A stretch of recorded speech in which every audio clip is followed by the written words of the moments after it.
আমাকে টাকার অফারও করছে, তার রেকর্ডিংও আমার কাছে আছে।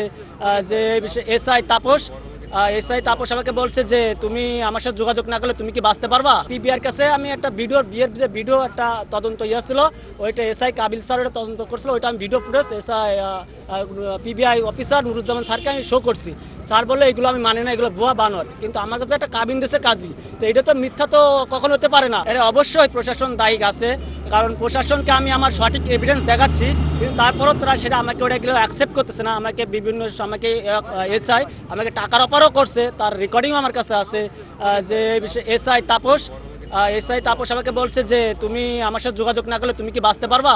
মামলা তো মামলার গতিতে থাকবে না, মামলার গতিতে চলবে। তুমি যদি আমার সাথে যোগাযোগ না করো তাহলে তোমার তো মামলা, তুমি তো মারা যাবা। আমার কাছে টাকার পয়সা দাবি করছিল আর কি, তা আমি ওইটা দিইনি। যে আমি অন্যায় করিনি, আমি টাকা দিলে তো আমি ওটা অপরাধ স্বীকার করলাম। আমি কেন টাকা দিব, আমি কি জন্যই তাকে টাকা দিব, এই জন্য তাকে টাকা দিইনি। না দেওয়ার পরে আমার কাছে 50,000 টাকা চেয়েছিল, 50,000 টাকা চেয়েছিল এসআই তাপস।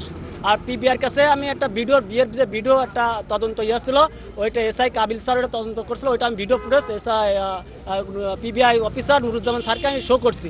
স্যার বললে এগুলো আমি মানি না, এগুলো ভুয়া বানোয়ার। কিন্তু আমার কাছে একটা কাবিন দেশে কাজী, তো এটা তো মিথ্যা তো কখনো হতে পারে না। আর পুলিশ যে একটা ক্লিয়ারেন্স দিচ্ছে বা এটা তো তাদের যাচাই বাছা করা উচিত ছিল যে ভিডিওর ভিতর যে বইগুলো, সে বইগুলো কই, এই বইগুলো কীভাবে গুম হয়ে গেলো। এই বইগুলো কখনো খোঁজার চেষ্টা করিনি পিবিআই। আমি পিবিআইয়ের কাছে আমি আবদার, আমি রেসপেক্ট করি, সম্মান করি, আইনকে শ্রদ্ধা করি। আপনার সঠিক পিবিআই মানে সঠিক তদন্তকারী, আপনার সঠিক তদন্তটা আপনারা বের করে আমার এই ইস্যুর থেকে আমাকে মুক্তি দেন। আমি এর থেকে মুক্তি চাই। একজন খেলার কখনো চাঁদাবাজি হতে পারে না। আমি টাকা দিই নাই, না দেওয়ার পরে আমার এগেনস্টে চার্জশিট জমা দিচ্ছে, যেটা সত্য প্রমাণ পাইছে। আমার কাছে কোনো শক্ত এভিডেন্স দেখাতে পারিনি যে আওরঙ্গ ওইখানে চাঁদাবাজ করছে। রাত 9টার দিকে আমি তখন একটা খেলা খেলতে গেছিলাম গোপালগঞ্জে, তাহলে ওইখান থেকে আমি কীভাবে এসে চাঁদাবাজি করবো? আপনাদের কাছে এই প্রশ্ন আমার, যে আমি গোপালগঞ্জে এসে রাত 9টার দিকে বসুন্ধরা ওদের বাড়ির সামনে যা চাঁদাবাজি করতেছি। আমার বাসা প্রেমবাগ স্কুল 2 কিলোমিটার এখান থেকে। ওইখান থেকে কারো সম্ভব কারো বাড়ি এসে চাঁদাবাজি করা? আমাকে বলতে পারবে না যে আমি একটা চাঁদাবাজ বা আমি একটা উচ্ছৃঙ্খলা কোনো কাজ বাজ করছি। যদি এটা কোনো প্রমাণ করতে পারেন, তার যে শাস্তি আপনার জন্য সেটা আমি মাথা পেতে নেব। আমি প্রধানমন্ত্রী, বাংলাদেশ সরকার প্রধানমন্ত্রী একজন খেলাপ্রেমিক মানুষ। তার রক্তে খেলার, তার বংশে খেলার, সব খেলাই তার যুক্ত, খেলার সাথে সংযুক্ত। আমি প্রধানমন্ত্রীর কাছে একটাই দাবি, একজন খেলোয়াড় কখনো চাঁদাবাজ হতে পারে না।